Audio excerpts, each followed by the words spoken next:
5年已经过去了，我想知道肖战变成了一个什么样的肖战？变得沉稳，变得相对可能自我一点吧。不管是5年还是怎么样，我有一个非常坚定的我不会变的东西。你可以不知道自己想要什么，但是一定要知道自己不想要什么。这5年你有没有一个精神上特别自由的瞬间？创作一个角色的一个过程。有时候会觉得，会心疼这个5年中的自己吗？不会。如果说要给一个33岁的肖战写一个人物小传，你会选择什么样的故事？说没有工作的肖战，他的一天是怎么样？娱乐圈已经10年了，会对娱乐圈的感知会有一些变化。我很好奇，你觉得你是一个什么样的人物呢？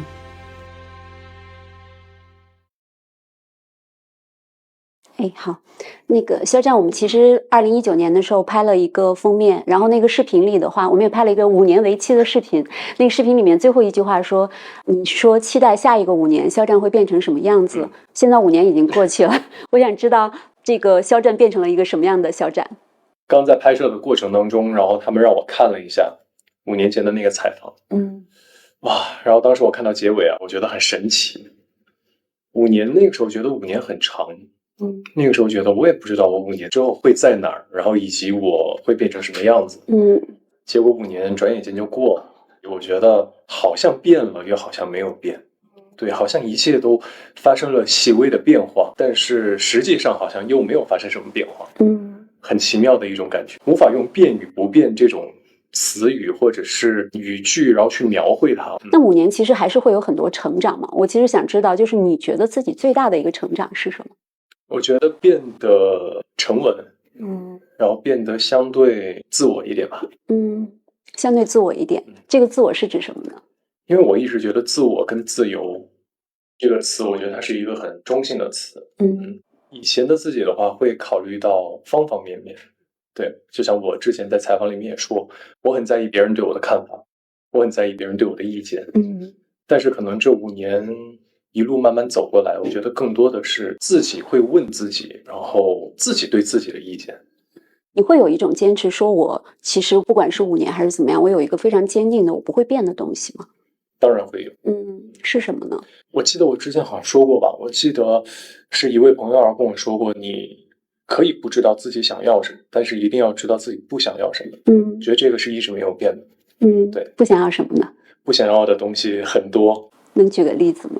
比如说一些华而不实的东西，或者是一些对于我来说我觉得不适合我的东西。对，因为我其实看到就是你现在的话也有蛮多转变的，一个就是现在开始健身了，是吗？对，然后这5年其实我想知道，就是这5年的话，对自己的身体的控制是不是有一些什么样的改变，或者是对身体的感知有一些什么样的改变？其实一直是有在健身的，只是这个健身对于以前来说，可能更多追求的是形瘦一点，所以以前有氧做的很多，但是现在呢，其实更多的是稳，更加的沉稳，所以更多的是做了一些力量型的训练。因为我会觉得有的时候其实时间的流逝也意味着我们长大甚至变老，所以你有的时候会突然发现对身体的控制或者自己的精力有一点点的和以前不太一样吗？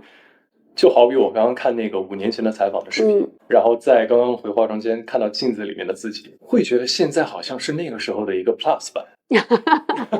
是变宽版还是变窄版？我也说不好，不知道是哪儿发生了一些细微的变化，可能是外貌，然后可能是身材，可能是状态，方方面面吧，就感觉镜子里面的自己是刚刚我看到视频里自己的一个 plus 版。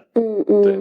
那如果说心态上面的话，我觉得那更是发生了很多变化了。因为其实我们都会说，可能那个5年，我们刚才提到的身体，我想知道这5年你有没有一个精神上特别自由的瞬间？精神上，对，精神上最自由的一个瞬间。其实我觉得我相对自由跟相对放松的一个时间段是在剧组的时候。反而是在剧组的时候。我不觉得它好像是一件工作，我是觉得是在创作一个作品，创作一个人物，创作一个角色的一个过程。所以我反而很投入，所以可能会觉得说相对自由吧。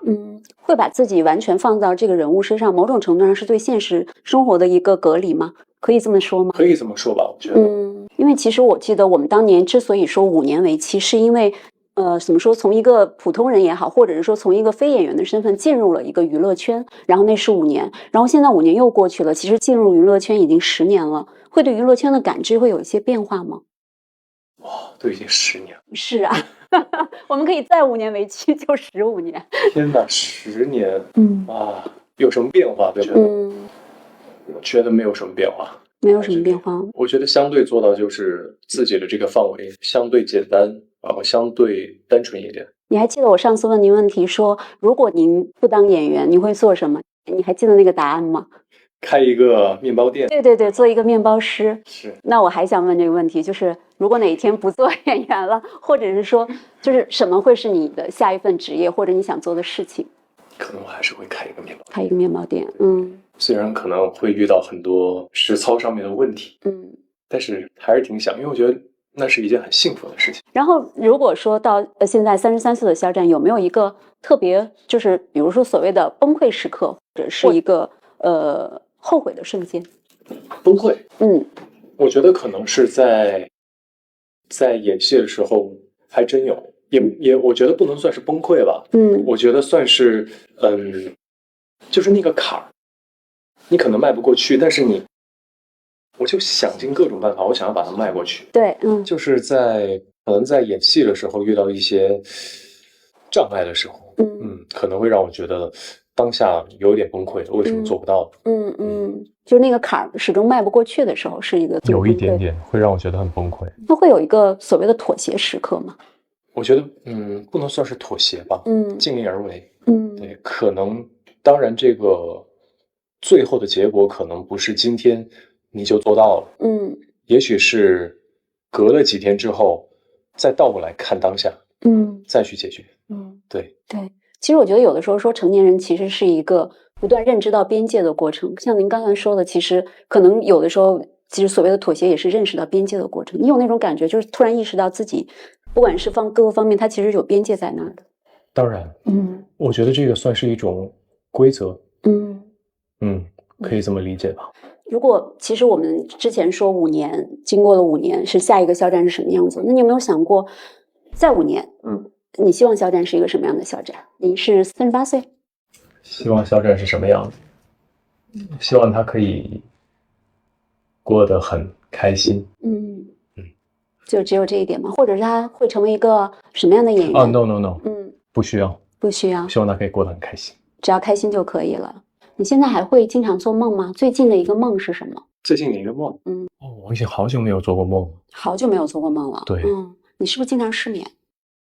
会有一点入睡有一点困难。因为我们经常会说啊，每个人其实都有自己的一个记忆大厦。我想知道，在你的记忆里面，有没有一个瞬间会让你始终对它有一个反复的记忆，或者是反复的回放？有。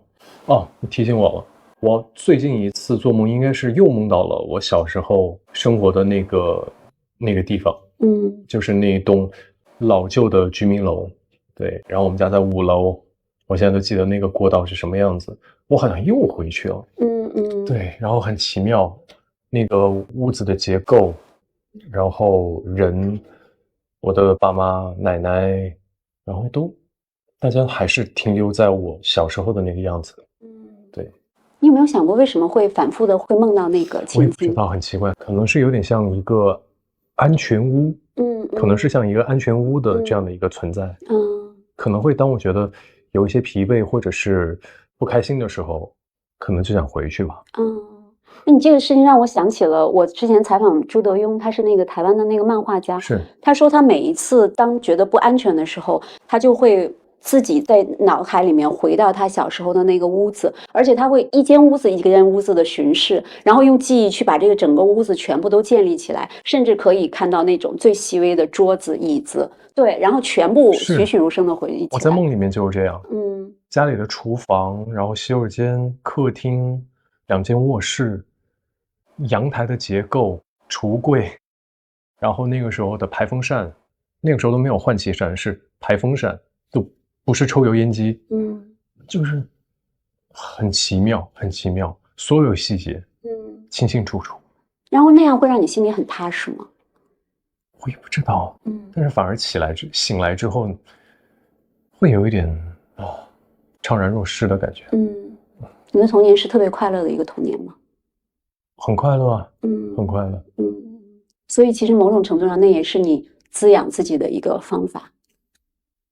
是，所以你会因为我知道你其实之前是设计师，然后也会画画，有的时候会画一些这方面的东西吗？就比如说现在还画画吗？会啊，会画，对，会画童年吗？童年的那个屋子吗？没有，你提醒我了，我可以尝试一下。是因为我会觉得重新把自己的记忆建造起来，某种程度上也是对自己的一个非常好的一个反哺。非常好，其实5年了，某种程度上家人也在老去，你有这种感觉吗？觉得父母在变老？但是每次当我就是要煽情，然后跟他们来一次心灵上的马杀鸡的时候，他们就会立马跳脱出来说：“哎，我现在打球呢，没空跟你说。”要不然就是我跟你妈又在外面自驾游，哎呀，你再好好的就行，就会好吧，他们很开心，过得很好。所以他们其实反而没有这种变老的焦虑，完全没有，非常厉害，所以我觉得他们就是我学习的对象。你有问过他吗？哎，你说为什么你们会完全没有这种焦虑？其实应该是一个焦虑变老的年龄。我不知道，就我很羡慕他们，真的很羡慕他们，向他们学习这种心态。是，因为刚才也问了我们的摄影师，就因为他这5年和您接触也很多，他会觉得您现在安全感，或者是说您松弛感，其实是一点一点说，尤其是今年，所以是吗？是被 Q 还不知道，所以你会觉得今年是会有什么样的事情让你突然有一种这种打开或者松弛吗？其实我觉得这种很细微，因为我觉得人生不是小说，不是电影，不是剧本，它没有一个突然觉醒的一个点，对吧？我觉得它是一个漫长的过程，它是一点一点累积积累，然后慢慢的发生一些变化。所以你要问我到底是从哪一刻开始，我还真的不知道。对，但是我只能感觉到自己好像现在没有那么的在乎，可能就会好一点。我记得我当时问你肖战，你幸福吗？你说不能说幸福，但我很幸运。很幸运，现在也是这么觉得自己很幸运。现在很幸运，然后也很幸福，是一个完满的5年。我觉得如果5年后说自己幸运也很幸福，这说明其实这5年你走的非常的怎么说呢？他可能不见得那么顺利，但是他非常的你走到了自己的路上，还是顺利一点吧，好不好？希望后5年顺利一点，好吗？对，就像我每年都会。大家会问我说：“哎，新的一年你有什么样的祝福要送给自己，或者是送给喜欢你的人？”那我就还是会说顺顺利利、健健康康。对，大家会觉得顺顺利利、健健康康是这么简单。你仔细一想，它根本不简单，它是一个愿望。对，它是一个祝福。是，所以2025年，如果你想对大家说的话，还是这句话吗？顺顺利利、健健康康。对，我觉得顺利了、健康了，那其他的就自然而然就会来了。好的，行，我没有什么其他的问题了。我现在就期待我们还有下一个5年之约，好吗？当然，行，谢谢大家。谢谢，辛苦。你最大的恐惧是什么？最大的恐惧，无法做到。所以你会有不安全感吗？那我可能是没有安全感。